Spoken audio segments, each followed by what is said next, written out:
आणि आता जी सरकारने जी कर्जमाफी केलेली मित्रांनो शेतकरीची केली म्हणजे अजून काय शेतकऱ्याच्या हातात काही पडेल नाही. म्हणजे अजून त्याला नियम अटी काय लागू होतील ते आणि नंतर शेतकऱ्याला काय मिळेल त्या गोष्टी. आता त्याच्यामध्ये काय केलं सरकारने की बुवा जे थकीत आहे त्यांना 2 लाख रुपये आणि जे रेग्युलर कर्ज भरतात नियमित कर्ज भरणारे लोक आहे त्यांना 50,000 रुपये म्हणजे असं जाहीर केलं आहे. अजून ते भेटायचं आहे. पण वास्तविक पाहता मित्रांनो याच्यामध्ये काय झालं आहे की बुवा जो थकीत आहे याला 2 लाख आणि जो नेहमी भरतोय त्याला 50,000 म्हणजे कुठंतरी एक शेतकऱ्यावर अन्याय झाला ही एक भावना आहे. एक तर तुम्ही 7/12 कोरा करणार म्हणत होते तो कोरा झालाच नाही. कारण 2 लाखाच्या वर कर्ज असलं तर ते तुमचं हे होऊ शकत नाही, माफ होऊ शकत नाही, तुम्ही माफीत बसू शकत नाही. आणि दुसरी गोष्ट जी नियमित भरतो त्याला 50,000 म्हणजे त्यांना कर्ज काढलेलं होतं आहे की नाही. त्यांना कर्ज काढलं म्हणूनच त्यांना भरलंय. पण मग तशा बी लोकाला कमीत कमी तुम्ही ते 2 लाख रुपये जर काढला असेल तर त्याला डायरेक्टली त्याच्या खात्यावर तुम्ही 2 लाख द्या, 1.5 लाख काढला असलं 1.5 लाख द्या, म्हणजे त्याला ते अनुदान स्वरूपात तो पैसा द्या. म्हणजे त्याच्यामध्ये एक हे उत्साह राहील की बाबा चला सरकार आपण नेहमी कर्ज भरतो तरी आपण काय तोट्यात नाही. म्हणजे गंमत अशी होऊ राहिली शेतकरी मित्रांनो की जो नेहमी भरतो त्याला असं वाटू राहिलं की आपण भरून चुकी केली काय. मग तो पुढच्या वेळेस आता जे 50,000 रुपये ज्यांना घेतले तो पुढच्या वेळेस खरंच कंटिन्यू कर्ज भरेल का, तर तो भरणार नाही, तो थकीत राहणार. त्याला माहिती आहे सरकार कर्जमाफी देत आहे. आणि दुसरी गोष्ट मित्रांनो का बुवा शेतकऱ्याला सरकार कर्जमाफी देतं म्हणजे उपकार नाही करीत. मग आता काही जण म्हणते बाबा बाकी शेतकरी भरतात मग बाकी शेतकऱ्याला काय भरायला झालंय. तर त्याच्यामध्ये एक असं आहे मित्रांनो की जे कोरडवाले जे शेतकरी आहे ते त्यांचं कर्ज भरण्याचं प्रमाण खूप कमी आहे, खूप जादा आहे, म्हणजे ते भरू शकत नाही. आणि जे बागायतीदार क्षेत्रवाले जे शेतकरी आहेत ते कर्ज भरतात. त्यांच्याकडे जर थोडी जमीन असली तर ते भरू शकत नाही. कारण आज शेतकऱ्यांना काढलेल्या उत्पन्नाला योग्य भाव मिळत नाही, पहिली ही गोष्ट. आणि दुसरी गोष्ट की बुवा सरकारला जर वाटत असेल का शेतकऱ्यांना कर्ज भरावा तर त्यांनी त्याच्यावर विचार केला पाहिजे की बुवा आपण 3-4 वेळेस कर्जमाफी देऊन सुद्धा शेतकरी थकीत का आहे.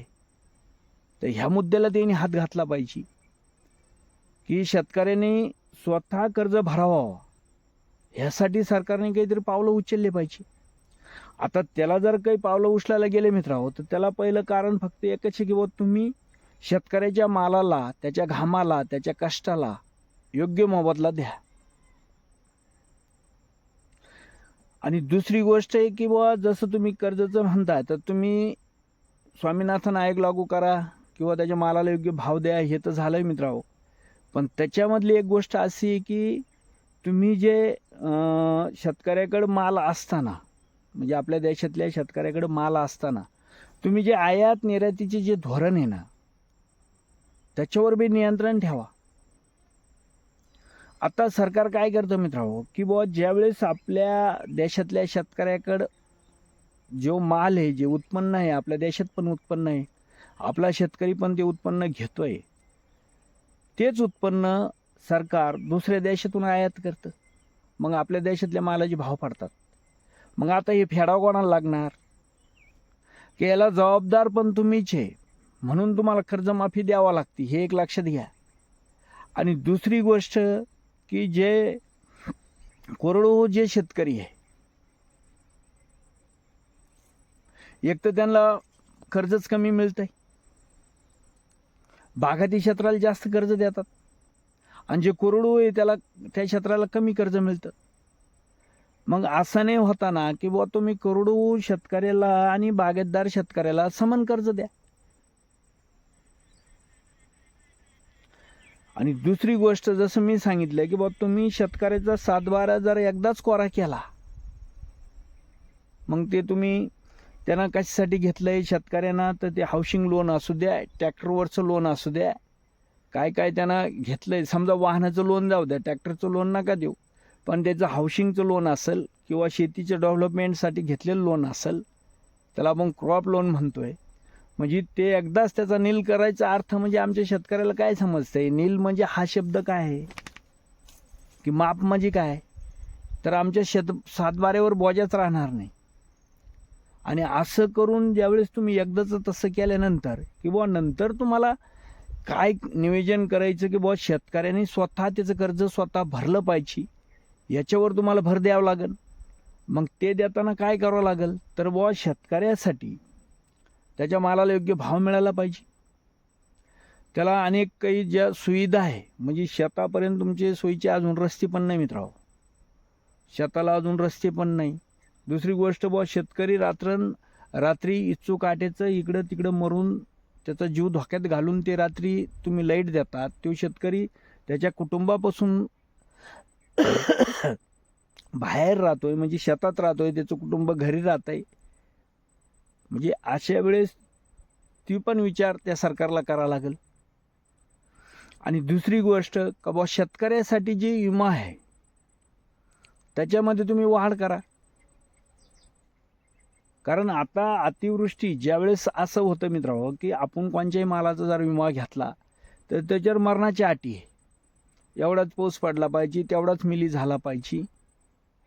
म्हणजे आज जर विचार केला ना मित्रांनो, तर आता गहू आहे, गहू जर भिजला तर गव्हाचा कलर जातो, चपाती त्या गव्हाचीच होणार, खाणार बी तेच लोक, चव पण तीच लागणार, पण फक्त गव्हाचा वरचा कलर गेला म्हणून तो 300-400 रुपये क्विंटलना त्याचा भाव कमी होणार. मग याचा फटका कोणाला बसणार? शेतकऱ्याला. आणि हे काय पाहणार की गहू उभा आहे, त्याची नुकसान झाली नाही. तर ह्या गोष्टी जोपर्यंत सरकार हाताळीत नाही, जोपर्यंत सरकार शेतकऱ्याच्या मालाला योग्य भाव देत नाही, तोपर्यंत सरकारला कर्ज माफी ही नेहमी करीत राहावं लागणार आणि शेतकरी ते घेत राहणार. कारण तुम्ही जर त्याला सक्षमच बनवलं नाही त्याचं कर्ज भरायला, तर याचा दोष शेतकऱ्याचा नाही, तो तुमचा आहे. कारण आमच्या मालाचे भाव ठरवायचा अधिकार कोणाचा आहे, तर तो तुमचा आहे. एक तर आम्हाला स्वामीनाथन आयोग लागू करा, योग्य मालाला भाव द्या, नाही तुम्ही कर्जमाफी देऊ नका, काहीच करू नका, फक्त आमचा मालाचा भाव ठरायचा अधिकार फक्त शेतकऱ्याला द्या. त्याचा मालाचा भाव ठरायचा अधिकार कोणाला द्या? शेतकऱ्याला द्या. मग बाकी काहीच नका देऊ. मग बघा शेतकरी कसं कर्ज भरतो, आणि जर नाही भरलं तर तुम्ही जप्ती आणा. पण म्हणजे तुम्ही चौकून शेतकऱ्याला संकटात सापडायचं, वरून त्याचं उत्पन्न निघायच्या आधी तुम्ही बाहेरून माल आयात करायचे, त्याचं उत्पन्न मार्केटला येऊस तर त्याचे भाव पडले जातात. ह्या गोष्टीचा तुम्ही विचार नाही करणार आणि वरून आमच्यावर उपकार केल्यासारखं करणार की बुवा आम्ही कर्जमाफी दिली. ठीक आहे, दिली, आम्ही त्याचा आनंद मानतो आणि ते तुमचं काम आहे, ते तुम्हाला द्यायच लागणार. पण मग त्याच्यामध्ये की बाबा शेतकरी आत्महत्या का करतो, शेतकरी कर्ज थकीत का राहतो, याच्या खोलवर आजपर्यंत कोणतं सरकार गेलंय का नाही? आज कोणाचं सरकार असून दे, अजून शेतकरी आत्महत्या करतोय. मग हे याचं मूळ शोधायचं सोडून तुम्ही वरची वर मलमपट्टी करून जमणार आहे का? म्हणजे जखम एका बाजूला आहे आणि तुम्ही पट्टी एका बाजूला करू राहिले, तर ती जखम मिळणार आहे का? तर सरकारला आपलं हेच म्हणणं आहे मित्रांनो की बाबा शेतकरी स्वतः कर्ज भरायला सक्षम कसा बनवल याचा विचार करा. शेतकऱ्यांना आत्महत्या नाही करावा म्हणून त्याच्यावर काय उपाययोजना करता येईल हे करा. का आज कोणाला हौस थोडीशी मित्रांनो की स्वतःचा जीव स्वतः घ्यायचा, कोणाला वाटत नाही जगा म्हणून. म्हणजे ह्या ज्या गोष्टी ना मित्रांनो, तर याचा विचार सरकारने केला पाहिजे आणि त्यावेळेस ह्या गोष्टी होणार. नाहीतर तुम्ही जर सांगितलंय बाबा आता कर्जमाफी, ठीक आहे, आता कर्जमाफी तुम्ही केली, ती आमच्या हातात जाहीर केली, अजून काही हातात नाही पडली, पण जरा बी तुम्ही कर्जमाफी केली तर आम्हाला परत कर्ज काढावंच लागणार आहे, परत अतिवृष्टी आहेच. परत आमच्या मालाला योग्य भाव नाही. बरं एकूण तिकून ते मालाला भाव नाही ही तर द्या सोडून गोष्ट, पण दुसरं खर्च लागणारा तुम्ही 3 पट वाढवला. आज खताचे भाव कुठे आहे, औषधाचे भाव कुठे आहे, म्हणजे एवढी भयानक परिस्थिती सध्याच्या काळात आहे.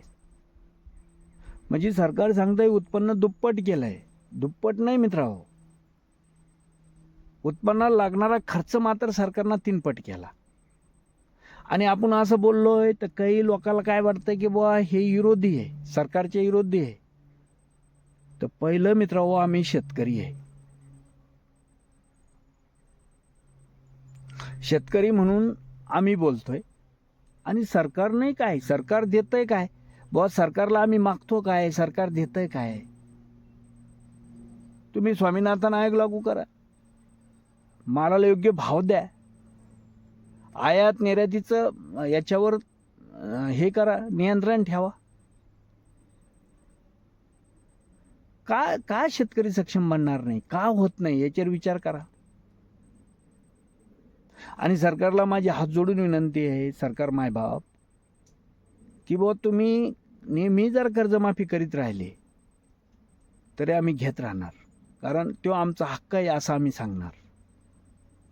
जोपर्यंत तुम्ही एक तर आमचं स्वामीनाथन आयोग लागू करा, नाही तर आमच्या मालाचा भाव ठरायचा अधिकार आम्हाला द्या, बाकी काही करू नका. मग तुम्ही तसं बाकी प्रोडक्ट कंपन्या बनवतात ना, त्यांच्या मालाचे भाव ठरवायचा अधिकार त्यांना आहे ना, तसं आम्हाला द्या.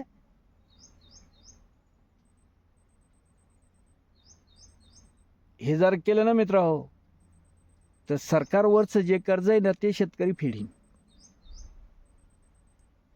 पण तुम्हाला हे काही करायचं नाही, फक्त आम्ही केलं हे दाखवायचं. म्हणजे आम्ही तुमच्या मागे झेंडे घेऊन पळले पाहिजे, हेच चालू आहे मित्रांनो हे लोकांचं. कारण शेतकरी जर सक्षम बनला तर यांच्या सभेला जाऊन टाळ्या वाजीन कोण, यांचे झेंडे धरीन कोण, यांचे बॅनर लावीन कोण, हा प्रश्न ह्या लोकांसमोर आहे.